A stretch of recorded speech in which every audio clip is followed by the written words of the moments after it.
Every human being wants to make their mark on this world.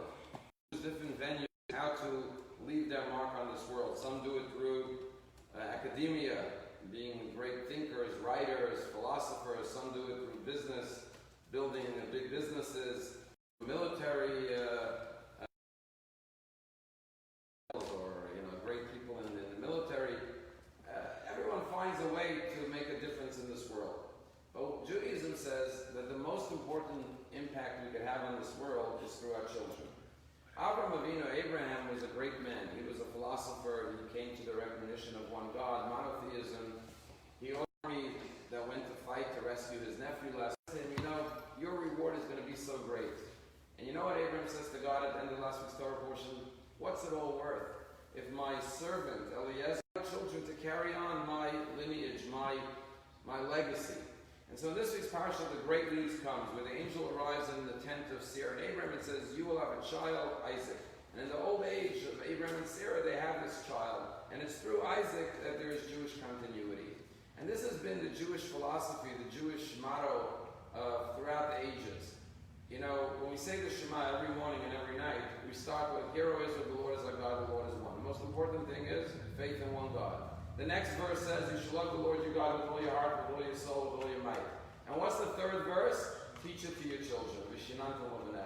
The greatest faith in God and the greatest love of God, the purpose of it is to transmit it to the next generation, to your children and to your grandchildren. And that's why Jewish education has been the paramount goal of every generation, and that's how Jewish continuity has gone on for thousands of years, because we don't look to build skyscrapers or big monuments with our names built on these big stones. No. All we want to do is engrave our values and our beliefs on the hearts and the minds of our children and our grandchildren. And sometimes people don't have children. Rabbi, who was the greatest leader of our generation, to engrave Judaism on the hearts and the minds of every Jewish child. And that's our greatest mission in this world, to continue Jewish knowledge, values, and education from generation to generation.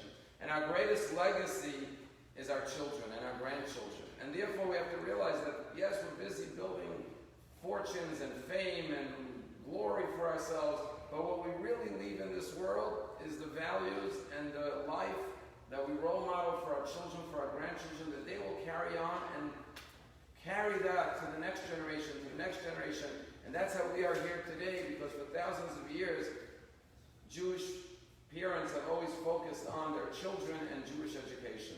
And that's why the opening and the closing of each day with the Shema reminds us that this is our mission statement as Jews. Make sure everything else is very important, but the most important thing that you can do is not be a hero to the world, to be famous in the newspapers, but to be a hero and be respected and looked up to by your own children and your own grandchildren, and make sure they're following in your ways. There's nothing more important in life than that.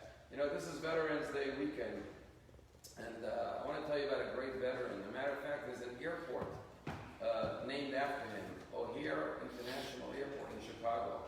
He was a young soldier. His name was Butch O'Hare, and he was given the Medal of Honor because he was flying with a fleet of U.S. aircrafts when he had to turn back to go refuel. And as he was going back to get fuel, he encountered a fleet of Japanese planes coming to attack.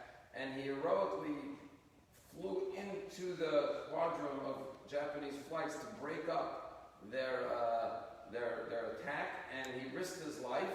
He barely survived, but his plane was very much damaged. The wings were chopped off, but he managed to land the plane and spare a great casualty for the U.S. troops. And he was given the Medal of Honor for this, and then they decided in 1949 to rename International Airport of Chicago to make it the O'Hare International Airport after he died in a second battle. And they had to film the video from the craft, and they saw how brave and courageous he was. But who was Butch O'Hare? So there was, in the 1930s, everyone knows there was the famous gangster Al Capone. Al Capone was a big mobster, you all know. He eventually went to jail. The federal prosecutors got him on tax evasion.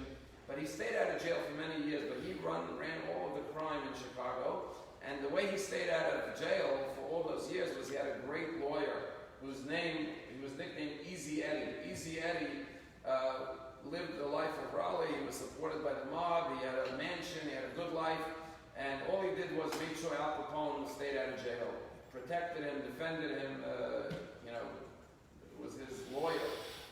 But then he had a son, and his son started growing up, and he said, I could give my son a good life, I could give him a beautiful home and riches and fame and luxuries, but the one thing I can't give my son is a father he could be proud of.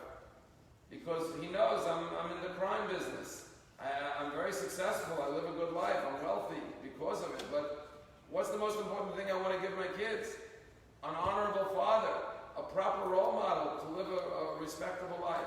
So he moved away from crime, distanced himself from Al Capone, and eventually he actually informed in the prosecution of Al Capone against Al Capone and had him sent to jail. Well, it didn't take 1 year till Easy Eddie, he knew he was risking his life by starting up with Al Capone. He was gunned down in a drive-by shooting. He died on the streets of Chicago. But when he died, they found a poem in his pocket that basically said, the hands of time are always ticking and no one can stop it, and you never know when it's going to stop, and therefore make your life as meaningful as possible. And this was his inspiration to live a good life. Well, Butcho here was the son of Easy Eddie, and he redeemed his father's legacy. And he died, Easy Eddie, and he risked his life knowing that he would eventually be killed by the mob because he wanted to die an honorable man. And he managed to inspire his son, and his son's legacy lives on today in O'Hare International Airport. And so the Torah tells us, with Avram Avinu, the most important thing is teach Torah to your children. Role model good values to your children. Because when, at the end of the day, there's no greater accomplishment in life. And Avram Avinu's greatest accomplishment was having a son.